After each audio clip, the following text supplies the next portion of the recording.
Hello everyone, Warangel here, and I'm happy to say welcome back to the Mousillon campaign for Mortal Empires. So since the video yesterday I posted saying about the campaign potentially not being able to continue, I managed to get the problem fixed, at least for the moment, so it looks like we'll be able to continue the campaign. And so what I'm going to do today is have a slightly longer video because I want to spend a bit of time at the beginning, not just going through how I fixed the problem for those of you that do modded campaigns yourself, so you'll know how to potentially fix these things yourself, but also to actually go over something I was doing at the beginning of the video anyway before we encountered the bug. So if you're not interested and you just want to skip straight through to the gameplay, then check out the sections of the timeline and you'll be able to find your way to the beginning of the episode quite easily. So let's start first of all with how I fixed it. Now I actually end up using a mod because usually in older Total Wars you can use console commands, but console commands haven't been a thing since Medieval 2.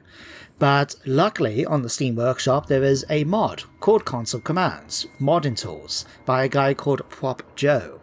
So I'll put a screenshot on screen right now so you know what to look for. And what the mod basically does, it basically puts in shortcuts and console commands. So what I ended up doing was if I push Y, which normally brings up the chat tool, you can see this new bar underneath, and this is where you insert the console commands for the mod.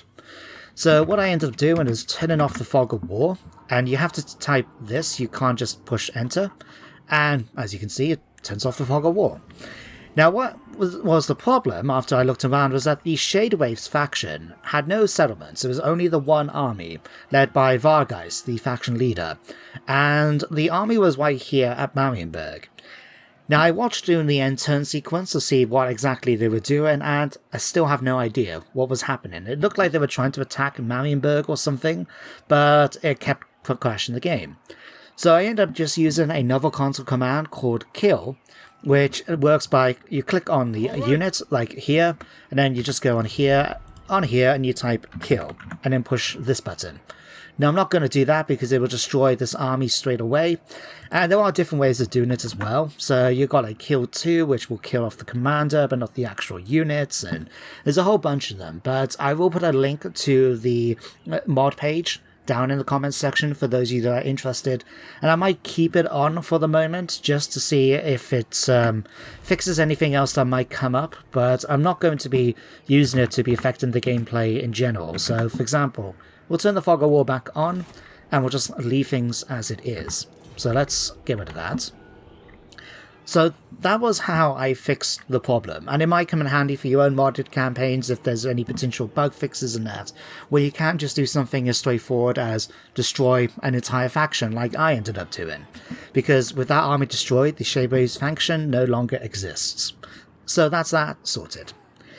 Now, the next part I wanted to talk about was what I actually wanted to do, which was to go through my armies, because unfortunately, I've been a bit lax in actually using the submissions for character names and unit names that you guys have done.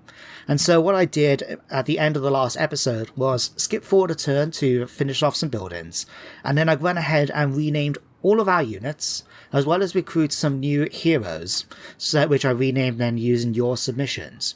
So at this point, I've now used all but one submission, and the only reason I haven't used it yet is because I can't recruit men-at-arms over in Sylvania yet, and when I do, I will put them in the character's army and change the names.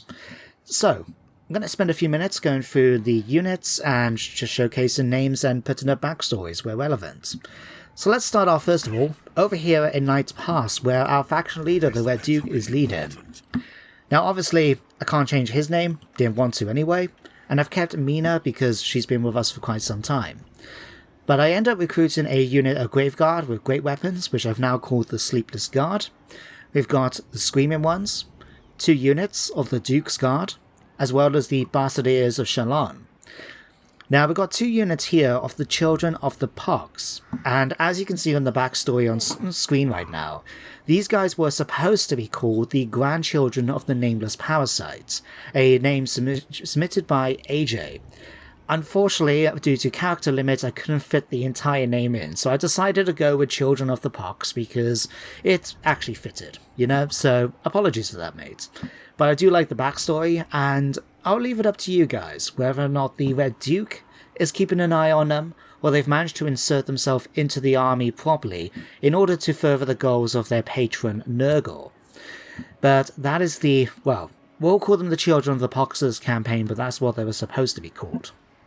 Afterwards then, we got the Restless Slain, our skelly warriors with spears. We got 3 companies in of the Bordelot Bowmen.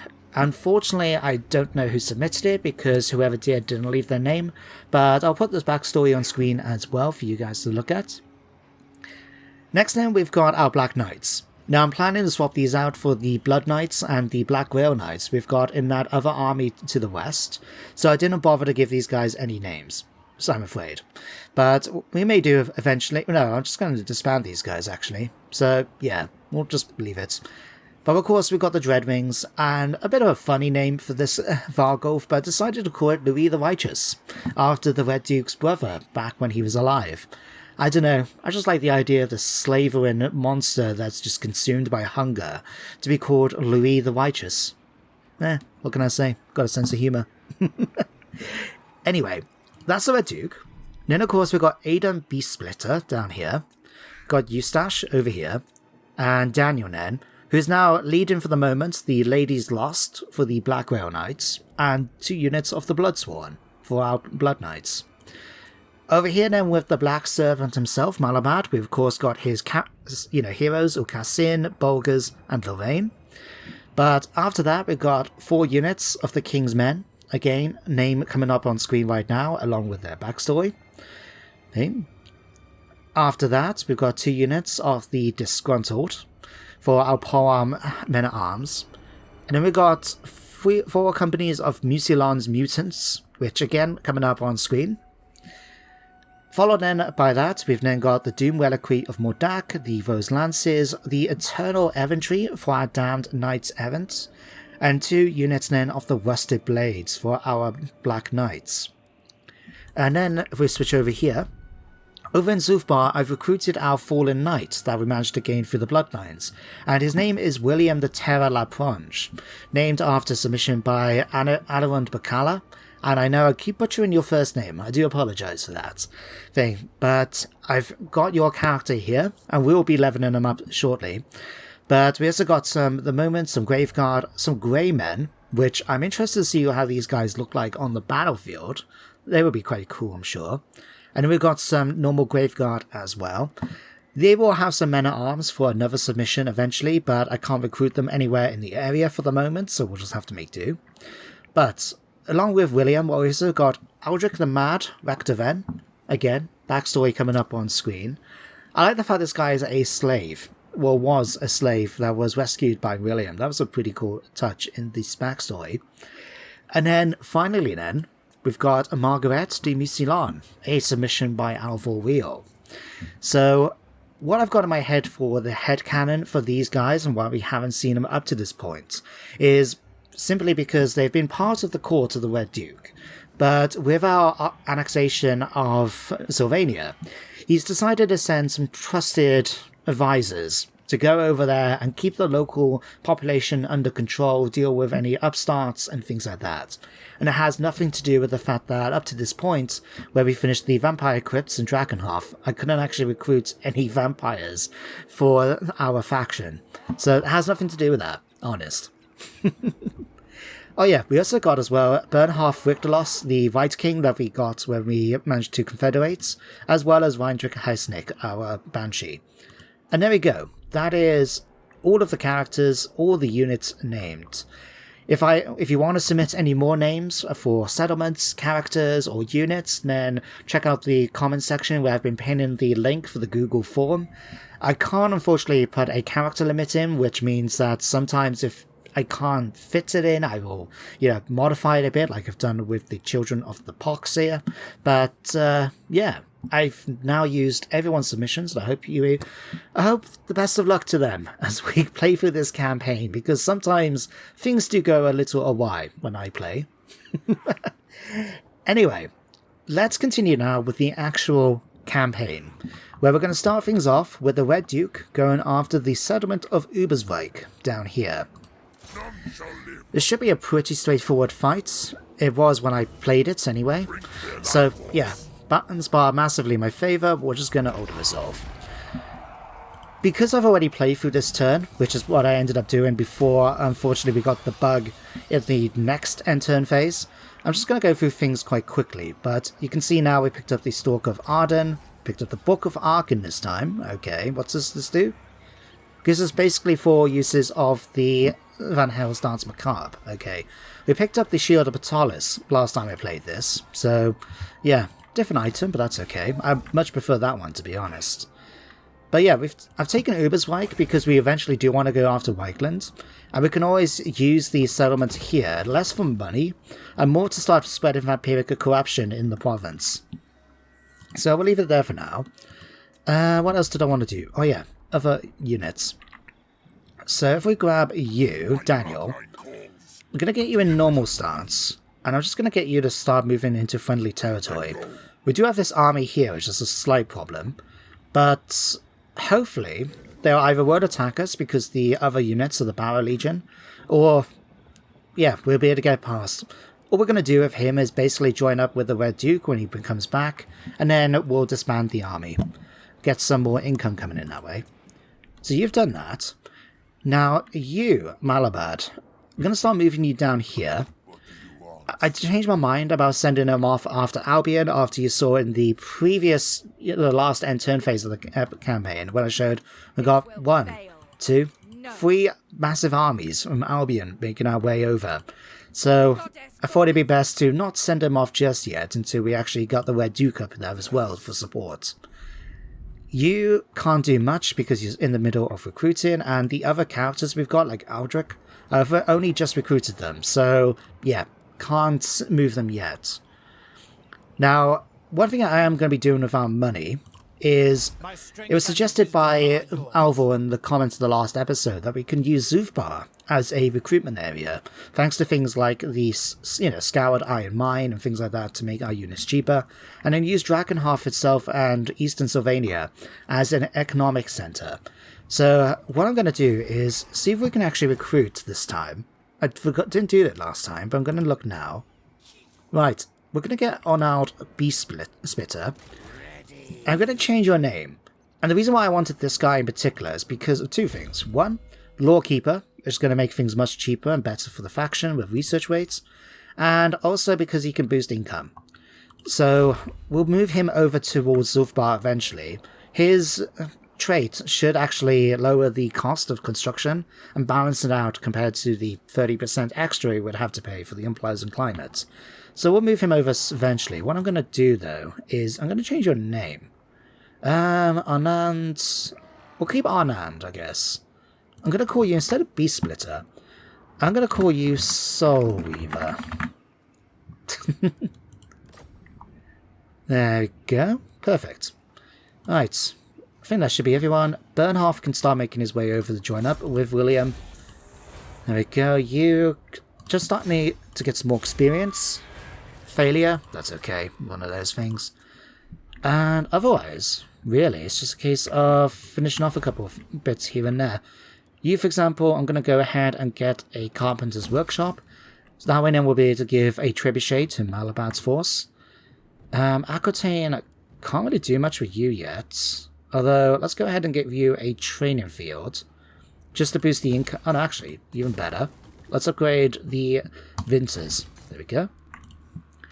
Alright, quickly go through these. So Pegasus, I chose for you.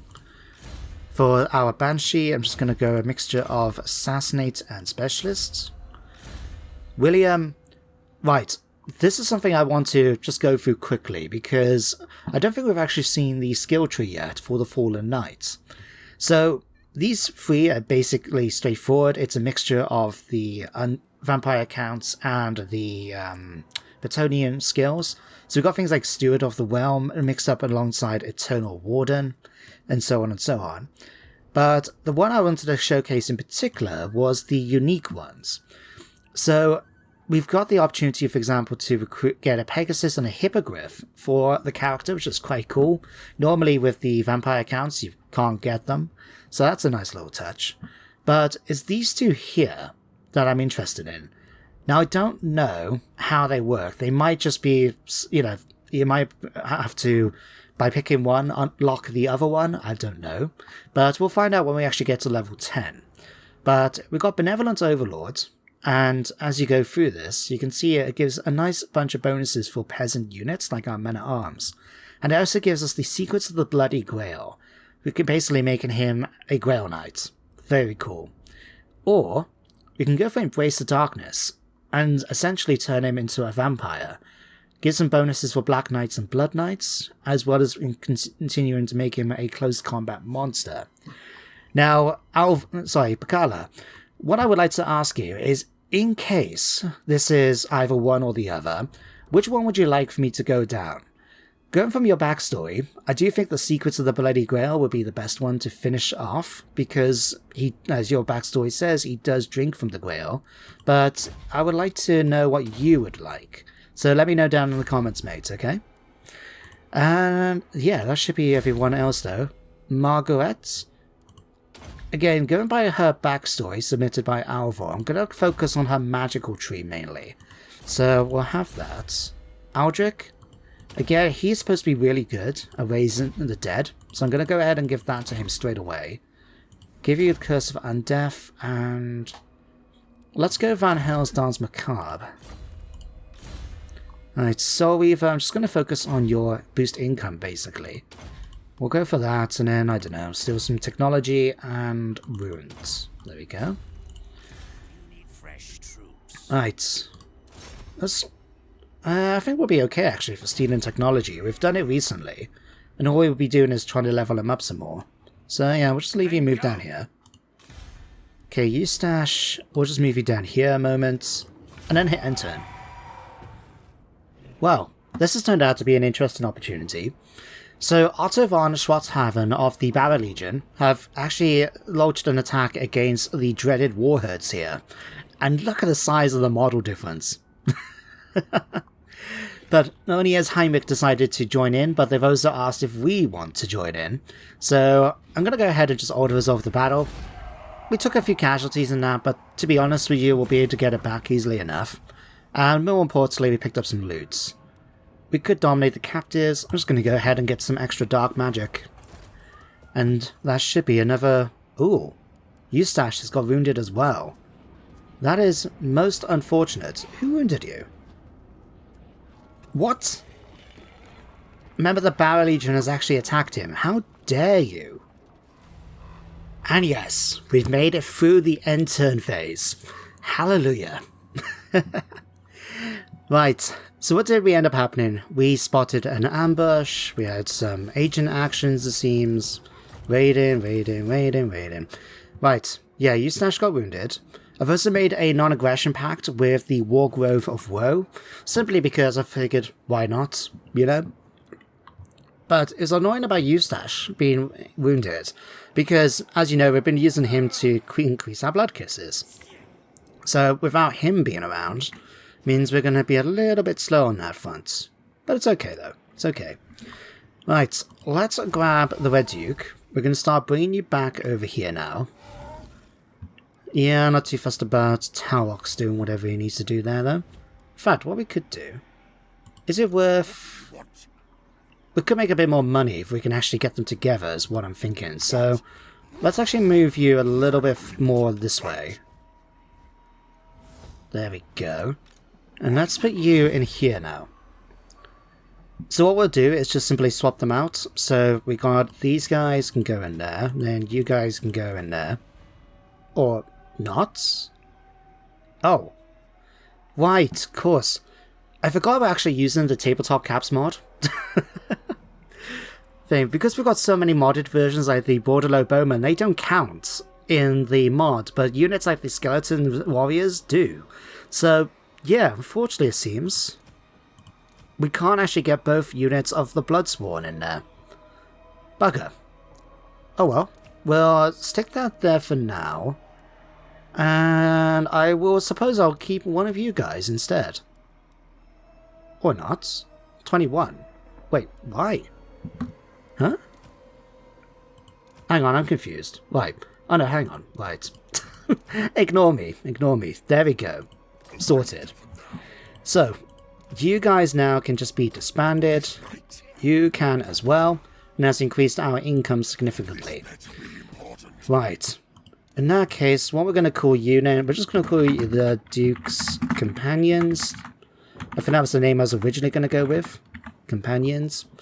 And because we've only got the one unit now, I will just call you the Bloodsworn. There we go. Right. There we go. Got our cavalry units. What I'm going to do now with the Red Duke is basically march him up towards Koyan as soon as we can. Because we've got a number of invasion fleets coming. And while I don't know what they've got, I don't think Malabad's going to be able to take them all on by himself. So, let's move you up towards Languil. The problem is with Languil, we don't actually have walls here yet. We can't get it for another couple of turns. So, yeah, we'll just have to try our best with that. Alright, that was something I was going to do this turn. Didn't mention about it because it just slipped my mind. But, yeah, what else is there? You've moved. Eden still got another turn. That's fine, I'll let you keep that. Malabad, we can use the opportunity to recruit some more units. The only problem is, because of his vampiric, his traitor mean, all of these cost a ton more money than they should do usually. But sure, I'll tell you what, let's put a corpse cart in. Gives him something. We might end up cancelling it anyway, but one of those things. Alright, what about you? I'm okay for the rest of these, but what we will do though is we grab Soulweaver. We'll move him up into Zolfbar. Like so. And then this way, and then we'll be able to use Lawkeeper to just make the buildings a little bit cheaper. So for example, in Cragmere, we'll go for a training field so we can get the men-at-arms. Defenses would be quite nice. None of these really matter otherwise. This will build in Zulfbar, so we can get the final tier as well. But yeah, while we've got walls, I think it'll be good just to get the extra defenses instead, so we'll go for that. That should be you sorted out there. And then we can just move him back down to Drakenhof to increase our income some more. Right. Still got a building here. I'm tempted just because it's a building slot we don't really need to fill up otherwise. Because we've got everything else we potentially need apart from this. And we'll get that when we can upgrade Drakenhof to final tier. I was going to go ahead and give us some extra food. So we'll go for fields for the moment. Right, and I think then that should be everything. Aiden, let's just move you around there a little bit more. Reindrick, you can just hover around here for now. No pun intended. Oh yeah, Marguerite, let's move you into here.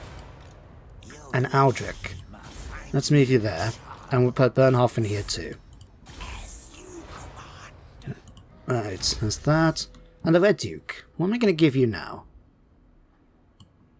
I think we could give you some extra health. Otherwise, strength of steel, heart piercing. I suppose we can look into doing something like devastating charge or dark knights. Although we could just focus on here and really improve our black knights and damned knights. That could work. Just so many options. So what I will do, let's go and get Van Hels's Dance Macabre, just to get the final tier of it. And then we can hit enter. Okay then, here we are fighting the Morrigan once again at Languil. Now let's first of all give the Banner of the Serpent to one of our units. I think we might as well just go ahead and give it to one of our Graveguard. It can only go to infantry units, so can't give it to any of our knights. Now, what do they actually have? Because we've got some new units in this army we're going to be potentially facing. So we've got Viridian Lords. A warrior who undergoes a secret ritual, voluntarily leaving his mortal body behind to inhabit a shell of plant and earth, is forever becoming a Viridian Lord, a chosen of Danu. Wow, that sounds so cool. What do they actually have, though? Disintegrating, crumbling... Okay, so they got something similar to undead mechanics. Right. War Fury. Okay. Regeneration. Right. In fact, let's just click on here. Unstable Form. Okay, so that's the disintegration. I imagine it's going to be quite similar to the constructs for the Tomb Princes, Tomb Kings even. Armor Piercing Regeneration, right. We got Hearthguard. Disciplined, right. And Armored and Shield, okay, so some tough units. Some more Noble Cavalry and more Horsemen, right. This might be a little bit of a tough fight, but we do have the garrison joining us as well, so hopefully we'll be okay. But let's fight the battle ourselves. Righty guys, here we are outside the gates of Langril, which if I turn around you can just see in the distance here, as we prepare to receive the charge from the Albion forces. Now, I'm going to actually slow things down just a minute, because I want to show off some of the units we haven't seen yet. So, for example, if I zoom in here, you can see Aucassin riding his Pegasus. Very, very cool. Obviously he's using the Hellsteed mechanic in order to ride it, but still. I like that little touch with him actually riding a Pegasus instead of a Hellsteed. Yeah, just a nice little touch there. But the other unit I want to show off is our Eternal Errandry. So these are the Damned Knights Errant, which have got a lance formation. And I believe they're based on the models you already get with, what's her name? Celaphine de la Fawn, the Vampire Coast faction leader. But, yeah, really cool. I look forward to seeing what the Knight of the Realm and the Crested Knight units look like. But if we head over here, the cooler units, I must admit, are over with Albion's forces, because while we've seen some of them before, like the Noble Cavalry right here, next to them are those Viridian Guard units, and just look at them. They look so cool. They remind me so much, based on both the description as well as their models here, of the DC character Swamp Thing, is it? I saw the Netflix series, and, sorry, the Prime series, and they just look really cool. Kudos to the faction creators. And then, of course, then we've got the Hearthguard as well, looking very professional, I must say. You can definitely see the contrast between these more professional troops and the warband right behind them here. It's a nice little touch. Anyway, with that sort of shown, let's go back to the battle itself, where to start things off, the Albion forces actually sent in a bunch of their skirmishing cav, which turned out to be quite annoying. We don't really have much of a counter for this, apart from sending Aucassin, and I figured he's riding a Pegasus, he should be pretty fast and able to catch up with them. But he's not really that much faster than they are. They can move at 102, he moves at 105, and they're able to fire while moving, and he can only chase after them. So he takes a bunch of damage to begin with things, although I did use the Invocation of Nehek to try and heal him up. So I was like, crap, this isn't working. So what I ended up doing is actually getting him to move away and try and basically fly over the enemy's force. As you can tell, they weren't exactly moving to start things off, but as he got into position, the AI kicked in because an enemy unit has got nearby, and so the entire army decided to move towards my one over there. So, if I turn around a sec, doing this part, I did spot an opportunity to maybe even go after Morgan. So I was just trying to fly him around, waiting for an opportunity for him to charge down and attack. But this entire time he's getting peppered by javelins, which isn't really doing too well for him. Fair dues to the javelin throws, they did do a ton of damage to it, despite, well, not really being designed for armor piercing, are they not? Oh, I can't even tell. I think they might actually be. Bonus versus infantry from Malabad. No matter. But there we go, another Invocation of Heck. This time though he's getting attacked by a bunch of spells, including Spirit Leech. But I do get him to actually charge in and start doing some damage. But between the javelins being chucked in and, well, the spells, he's just not doing too well. So eventually I'm going to get him to try and retreat away. But as we head back to the side of the battle, you can see we've still got all those javelins that haven't been chasing after Aucassin, coming back to go after our polearm men-at-arms. These are from the garrison, and so I don't particularly mind if they take damage, but still. It's not really ideal when the only thing we can do to attack them is have my 2 units of peasant bowmen here. But we're peppering away the best we can, and the enemy is just getting closer and closer in the meantime. We've still got a little way to go though before they come, so let's just go back and check out Aquitane, where between the javelin throws as well as Morrigan, he's really not doing too well. Having the enfeebling foe reducing his melee attack and defense, in fact to such a low level, hasn't helped either. So I'm at this point just trying to get him out of the combat, because I was hoping to pull him back to actually try and help us out in our fights, which have just started to kick off. If we zoom over here, for example, I've started charging across the line, so it's just slowing things down a minute. So we've got this Hearthguard unit being attacked by a bunch of units. I've been sending my men-at-arms, like the Mousillon mutants here, in first of all, and then sending in units in like the King's Men to try and charge in behind to help out where needed. But obviously sending elites, well, going up against elite units like the Hearthguard and that with men-at-arms, not exactly the best plan in the world, but we end up doing okay nevertheless. We also send in more troops in here and here and here.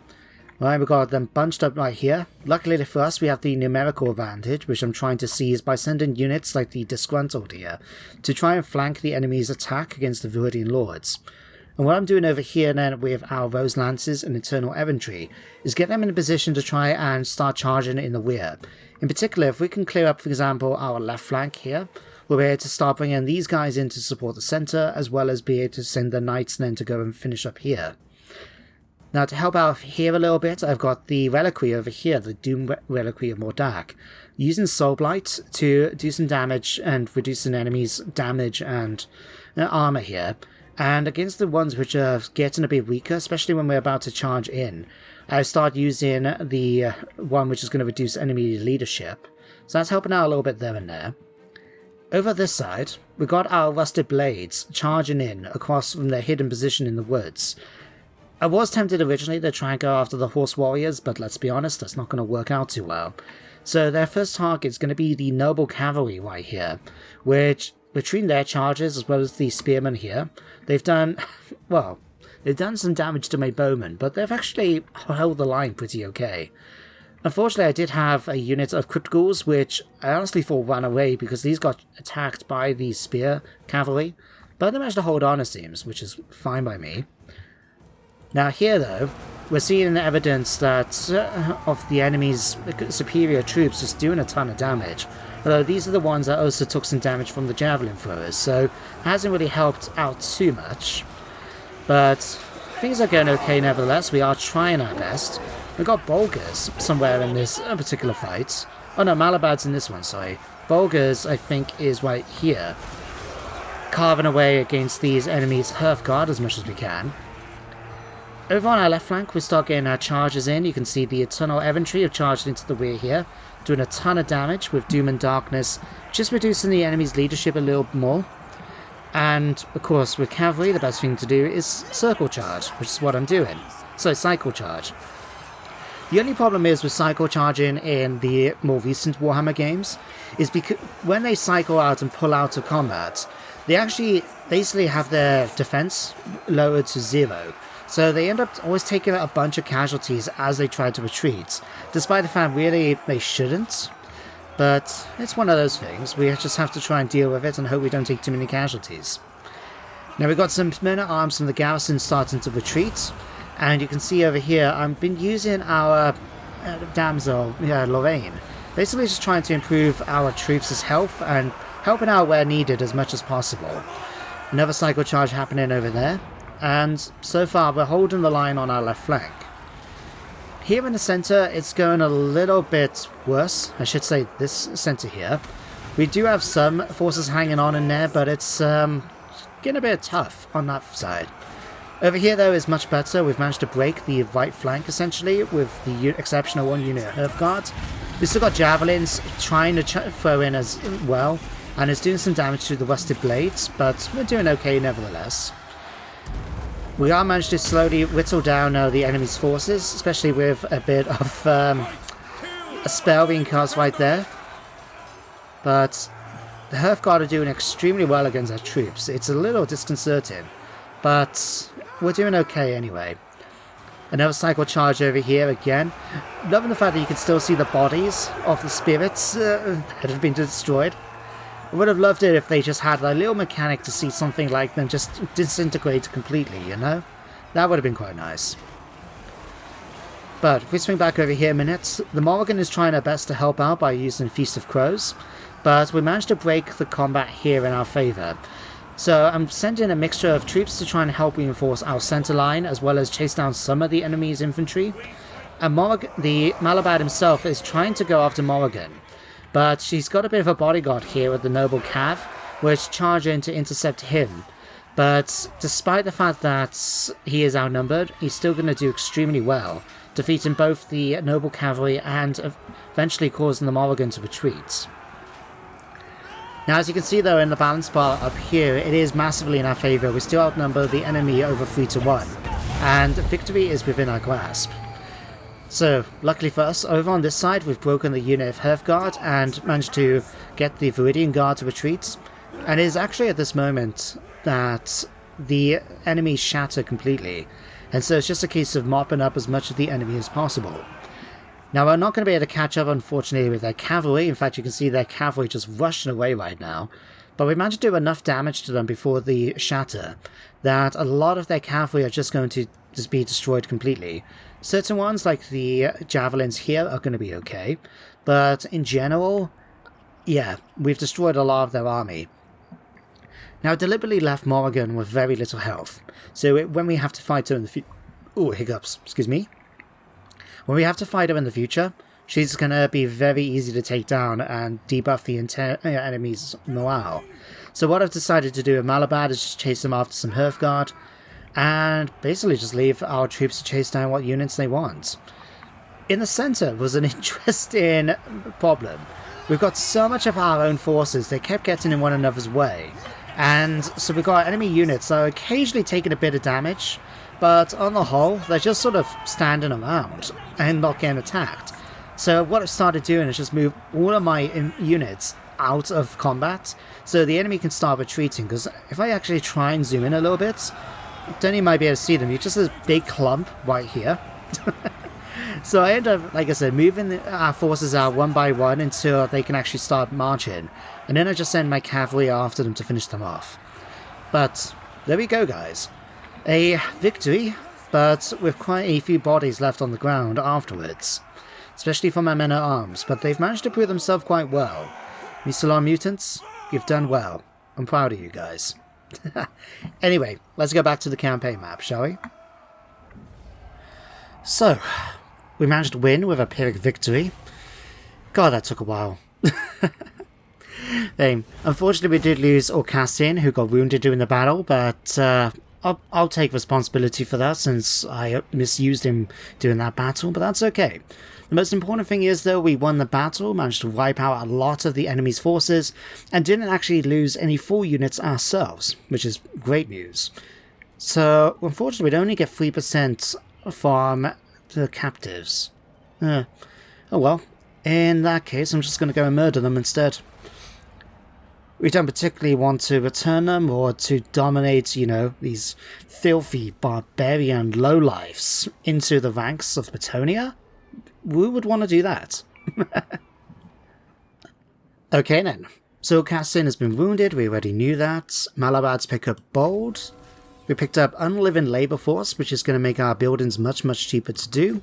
That's going to be very useful, especially over in Sylvania, thanks to Soulweaver there. We got to assassinate a character belonging to the dreaded Warherds or Mootlands. Both of those are going to be quite difficult to do. The Warherds, because from what I've seen of the armies running around the map, like Kazrak, One Eye and that, they don't actually have any characters in their units. And in the Mootland, I've just got such high level that none of my characters over there are capable of assassinating them. But it's one of those things. Let's go to Dark Convert, the Von Carsteins, the Barrow have all been defeated. Alright, so many pop-ups. Right. The Red Duke. I'm not too concerned about the rebels here, to be completely honest. But Yeah, let's just avoid them. I'd rather come up and deal with the Albions making their way over, so the Red Duke can march over that way. Malabar is in the middle of replenishing now. We'll have to be a little careful of them coming down, but see if we can get a few extra defenders for the army. Alright, Creon. To be honest, I'm going to get rid of that. Let's get a reliquary. No, let's leave that a minute. Arden's built that. In fact, I wouldn't mind getting my hands on a trebuchet for Malabar's army. And let's actually disband that.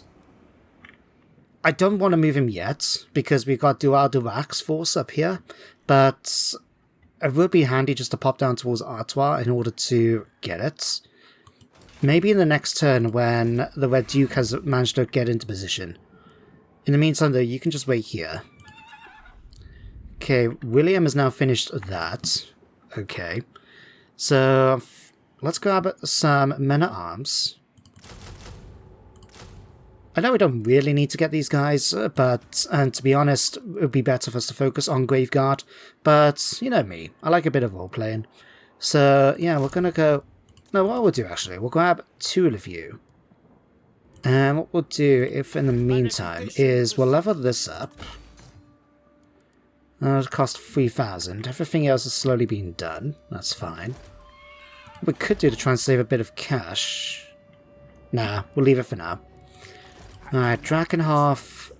Let's upgrade this. In fact... Who shall we destroy? You're gonna join in there. You're gonna join in there. Where is he? Your wish, Right. master. Let's upgrade that for the final bit. Let's get that. We'll upgrade and get defenses for that. We could upgrade that. Might as well disband that now in Waldenhof. Yeah, we'll get rid of that. Right. Excuse me, I'm trying to pick you. Thank you. Alright, now that you're here, let's try that again with a reduced costs. Alright, anything else that we need? We could upgrade Templehof, but to be honest, I'm okay for now. We are going to have to go to war eventually, though, against Stirland, as well as, well, Solent. It's going to be annoying, but I'd rather try and focus our attention one at a time. I think going after the Moot will be a good target for us with William's army when we eventually get it done. But for now, Uber's like, let's go and get our hands now on the Brazier. Might as well start spreading that vampiric corruption. Paravan, we can now get the landmark building, the Peaks of Paravan. There we go. Once that's done, we'll actually upgrade Quilliston to the final tier as well, because we've been meaning to do that. Alright. Let's just go and level things up. So, Malabad. What can we give you at this point? I still think it'd be a good idea to start with his army, to focus on these. So, maybe, yeah, go for lowborn militia, just to improve our abilities with them. And then I would love to start working my way down here. Looking for that, for example. Plus 12 more armor for all peasant units, extra stuff like that. Oh, that would be useful for if he was our faction leader. But it's not going to be as useful. But we're still going to need it for fanatic peasantry, aren't we? Yeah. Okay, that's good to know. Anyway, you got that. Aiden, let's actually get you now. 41%. Let's just go and have you steal technology again. There we go, help things out a bit. Reindrich. Again, 18... Oh, we haven't got enough cash, that was the problem. That's fine. You can just hover around here for now. Nope, excuse me, I want you to just move down here. Okay, for technology, what do we want to do next?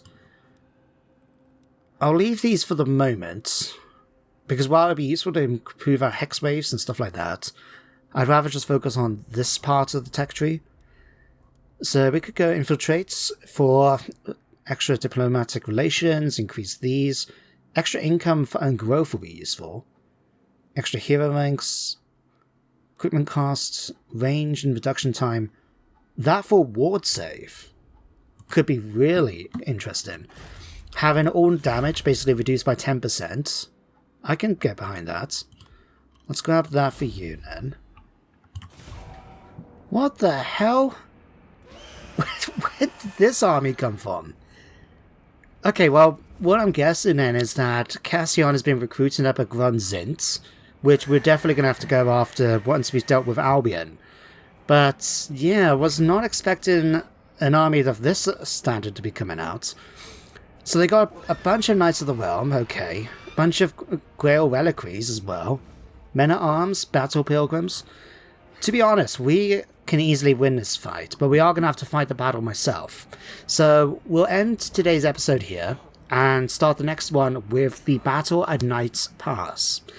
So, thank you guys for watching today's episode. I'm glad that we were able to continue the campaign after fixing the problem with the Shadeway faction. And yeah, I hope you continue to enjoy the campaign as we go to the next episode. But until that one comes up, thank you very much for watching, and take care, stay safe, and goodbye for now.